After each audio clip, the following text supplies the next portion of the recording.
Good Friday, everyone. On this podcast, we regularly take questions about how the early church did things, and then we ask what practices we read about in our Bibles are directly transferable to our local churches today. And within that category, I think would fit today's email from a listener named Robbie in Kentucky. Pastor John, hello to you. In 1 Timothy 2:8, we read that Paul exhorted men to pray in church while lifting up holy hands. What's the connection between lifted hands and holiness? And what about lifted hands and prayer? Is this practice culturally dated, or is it a relevant one we should adopt today in our corporate church gatherings? The text, namely 1 Timothy 2:8, says, I desire then that in every place the men, and the word is men, not just persons, it's males, should pray, lifting holy hands without anger or quarreling. And then Paul continues, interestingly, in verse 9, without a break, and shifts from men to women and says, likewise, also, that women should adorn themselves in respectable apparel with modesty and self-control. And I think it's relevant for understanding the word to men to realize that it's paired with a word to women. It's relevant because it relates to the question whether Paul is addressing merely a peculiar problem at Ephesus or whether he's speaking more generally in a way that all of us should sit up and take notice, even in the 21st century, because it relates to our situation as well, male and female. Now, we might be tempted to think that Paul is focused here mainly on the situation at Ephesus because when he says that anger and quarreling should be put away, that triggers in our minds another text in 1 Timothy, namely chapter 6, verse 4, where he says there's a group of people in the church who have an unhealthy craving for controversy and for quarrels about words, which produce dissension. So we might think, well, that's why here in 1 Timothy 2:8, men are told to pray without anger and without quarreling. It's a peculiar problem at Ephesus. And that may be why Paul put the emphasis here on anger and quarreling. But I don't think he means for us to hear his words as limited to the application for Ephesus.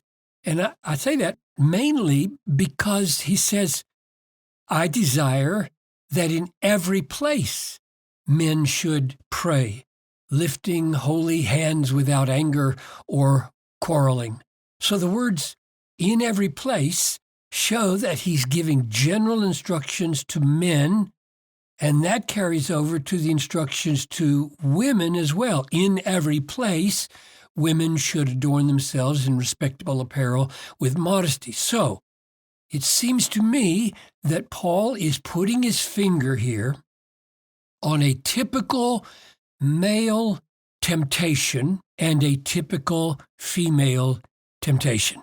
In general, men are more given to the temptation of angry verbal jousting and outbursts of combative quarreling. And in general, women are more inclined than men to give attention to their appearance when they go out in public. Now, of course, those are generalizations, and there are exceptions for both of them, but Paul seems to be putting his finger on a problem that is more peculiar to men and a problem that's more peculiar to women. He's addressing them both in general, not just because of a peculiar problem at Ephesus. And our question here is about what he says to men as they gather to pray. And what he says is that he wants men in every place to pray, lifting holy hands without anger and quarreling. And the question is Paul saying that in all our praying, we should be lifting our hands? I think that's the basic question that I'm being asked. And I think the first thing to say is, because we've seen it already, that the emphasis does not fall on the lifting of hands, but on holiness and the renunciation of anger and quarreling. It's significant that when he says he wants men to lift holy hands, that he goes on to underline the holiness, not the hands. Namely, get rid of anger, get rid of quarreling as you come to pray. That's where the emphasis falls. It's as if the lifting of hands is a given. That's just a given. That's what you do in worship. And so what he's telling them is not so much to do what they always do, namely lift your hands. He's saying, lift holy hands, lift pure hands. Do it with peace and without quarreling. Now, all of us, from time to time, speak this way. A teacher in grammar school might say to her students, now, young people, I want you to always come to class asking questions respectfully. Or a coach might say, I want us to get out on the field and throw completed passes. Now, those are not statements about how often the student should ask questions or how often the quarterback should throw passes.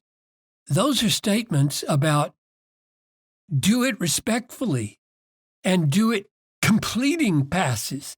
That's the way I think Paul is speaking here. The command is not to always lift your hands. Be sure to always lift your hands. It's lift them with holiness. Be free from anger and quarreling. But let me add two other questions. First, why did Paul take for granted that it was so common in worship that men should lift their hands? He was just assuming it. Mm-hmm. And surely part of the answer is that the Old Testament refers to this practice often. Nehemiah 8:6, Ezra blessed the Lord, the great God, and all the people answered, Amen, Amen, lifting up their hands.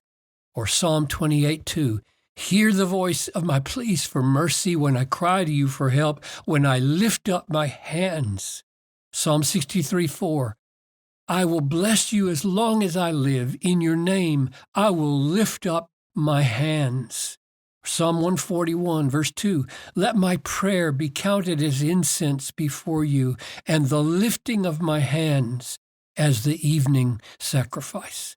So probably Paul simply assumed it because that's the way the church is worshipped, following the tradition of the Psalms. It seems natural. I think that's why it happens in the Psalms, and that's why it happens today. It seems natural if the heart is exulting before God over some great reality of grace. It seems natural that the body would join the spirit in the exultation. I mean, why wouldn't it? We are body and we are soul, and we exult in this glorious reality. And here's my last question. Why wouldn't we lift our hands today? I'm arguing that it's not a command here, but that we lift our hands in holiness when we lift our hands. But I'm asking this question, why wouldn't we lift our hands in worship? And of course, the answers are many, right? It's not the way I was raised. It's not my personality. It's not my culture or my ethnicity. It's not the way our church worships. It would be misunderstood as identifying with a group whose theology is defective. I remember talking with a leader in another country, and I said, I spoke at one group in this city, and everybody was raising their hands. I spoke in your group with 5,000 people, and not a hand was raised. What's that about? And he just said flat out, because if we did it, we'd be aligned with the people with the defective theology. Or it would be phony. I don't want to just be carried along by my emotions, et cetera, et cetera. So there are a lot of reasons why people don't do what the psalmist says is natural to do. So I would just end with the question, given Paul's assumption that it was so common in the early church, And given the Old Testament exhortations and examples, and given the natural union between body and spirit in true exaltation, is the reason that you don't lift your hands a good reason? Good challenge considering the cultural hurdles that are at play here. Thank you, Pastor John, and thank you for joining us today. Ask a question of your own or search our huge archive at askpastorjohn.com. We break for the weekend now and return next week to ask another question about authentic living. Can a true Christian be saved if they never evangelize, never once shared the gospel with an unbeliever, and don't really intend to either? Can such a person be saved? Wow, that's a big question. I'm your host, Tony Reinke, and we will ask Pastor John on Monday. See you then.